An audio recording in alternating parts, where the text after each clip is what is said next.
In the heart of rural India, where the rhythm of life is dictated by the monsoons and the harvest, the humble bag of urea is both a necessity and a burden. Speak to any farmer, like Ramesh Singh from a small village in Uttar Pradesh, and you will hear a familiar story.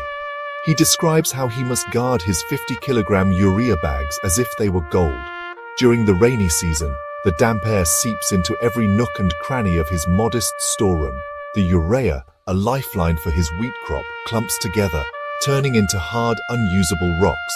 He spends hours breaking these clumps with a hammer, his hands raw and his back aching, knowing that each lost granule is a loss to his potential yield and his family's income. This is not just one farmer's struggle, it is a collective ordeal repeated across millions of farms. Warehouse managers too face an enormous challenge. In response to the age-old problems of conventional urea, the government and its affiliated agencies have presented a modern alternative, nano urea. This is not your typical fertilizer. It comes in a small, 500 milliliter bottle, looking more like a household cleaning product than a critical farm input. We are told that this liquid contains urea particles engineered at a nanometer scale, making them incredibly small. The theory is that these tiny particles can be sprayed directly onto the leaves of the plants. From there, they are supposedly absorbed more efficiently through the stomata, delivering nitrogen directly where the plant needs it for photosynthesis and growth. The government's promotion of nano-urea has been energetic and widespread. High-profile launch events, advertisements featuring smiling farmers, and official directives have painted a picture of a revolutionary product. A single bottle of nano-urea, it is claimed, can replace the work of at least one 50-kilogram bag of traditional urea. They tell us this little bottle is equal to a full bag. For years, we have seen that our soil needs the bulk of urea. We spread it, and we see the plants turn green. This is just a spray of water. How can a mist of water give my crop the same strength as solid granules that dissolve slowly in the soil? It doesn't feel right. When I use a bag of urea, I can see the results in a few days. The leaves become a darker green. With this nano spray, I waited and waited. The crop looked weak. I got scared and ended up using my regular urea anyway. It's a matter of trust. My whole year's income depends on this harvest. I cannot take such a big risk on a government experiment. Who has the time for this? I have to find a sprayer, make sure it's clean, mix this liquid properly, and then spend hours spraying my entire field. Throwing granules by hand is much faster. And what if it rains right after I spray? The whole thing will be washed away. At least with the granules, some of it stays in the soil. This feels like my money and effort washing away with the rain. The promotion of nano-urea is often intertwined with another symbol of modern agriculture, the drone. The official vision is one of futuristic efficiency, where drones fly over vast fields, spraying the liquid fertilizer with surgical precision. In theory, drones can cover large areas quickly, ensure even application, and reduce human exposure to chemicals. However, the reality for the average Indian farmer is far removed from this high-tech vision. India's farmlands are often small, fragmented, and irregular in shape, with trees and power lines crisscrossing the landscape. They talk about drones on TV. Here, we struggle to even rent a tractor on time. Where will a drone come from? And who will fly it? It's a fantasy for rich farmers, not for us. A company came for a demonstration. The drone almost hit a mango tree. My field is small and L-shaped. The drone could not cover the corners properly. It's not as simple as they show in the videos. Faced with the impracticality of drones, farmers are left with the option of using their existing manual sprayers. But this comes with its own set of problems. The ultimate test for any farm input is its performance in the field. When we compare nano-urea with traditional urea, the stories from farmers reveal a complex and, honestly, often contradictory picture. I used traditional urea on 1 acre and followed the prescribed nano-urea application on an adjacent acre. The difference was visible to the naked eye.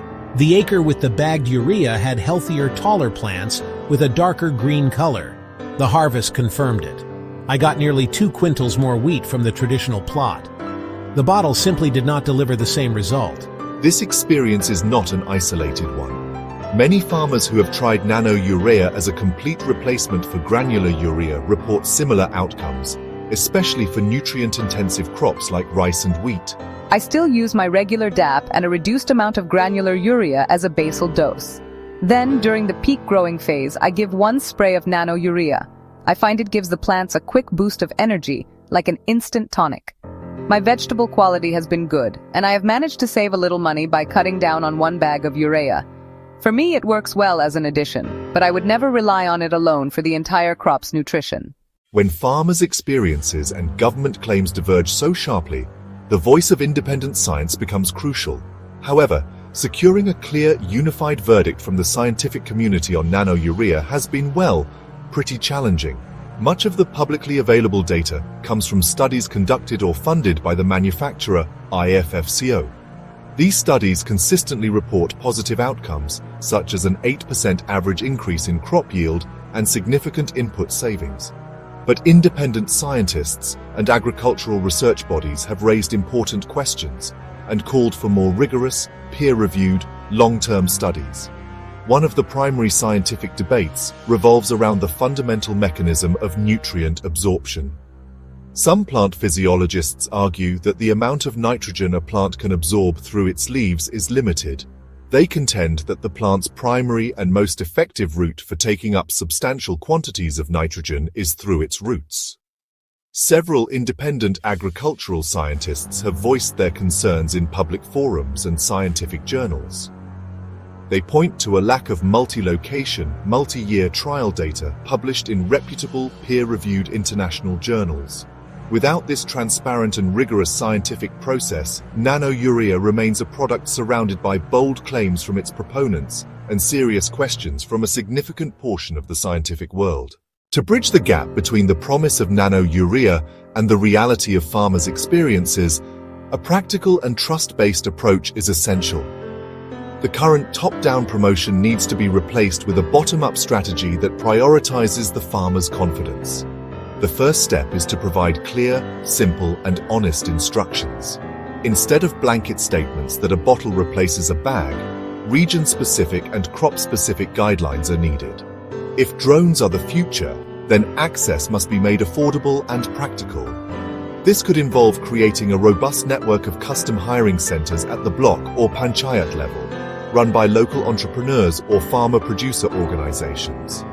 For those using manual sprayers, there should be subsidies or support for purchasing appropriate nozzles and equipment designed for foliar application, along with training on proper calibration and safe handling. Nothing builds trust more effectively than seeing results with one's own eyes. The government and agricultural universities should establish a vast network of independent, transparent field demonstrations. Each demonstration plot should have a corresponding control plot using traditional practices, located side by side. Regular field days should be organized where farmers from the surrounding villages can visit, observe the crop at different stages, ask questions, and see the final yield being weighed. In the end, the debate over nano-urea is about much more than just a bottle versus a bag. It is about the future of Indian agriculture and the trust between farmers, scientists, and the government. The soil itself will give the final verdict, measured in the health of the crops and the sustainability of the harvest year after year.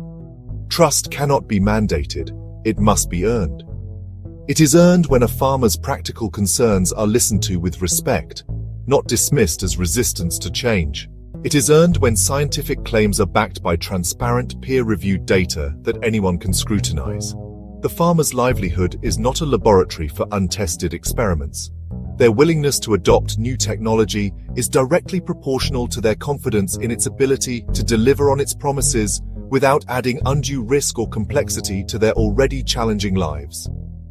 Farmers are ready to embrace innovation that works. What they need is not hype, but help. They need evidence, not just endorsements. They need partnership, not prescription. By focusing on building trust and providing practical, proven solutions, we can ensure that the future of farming is decided by the truth of the harvest and the health of the soil.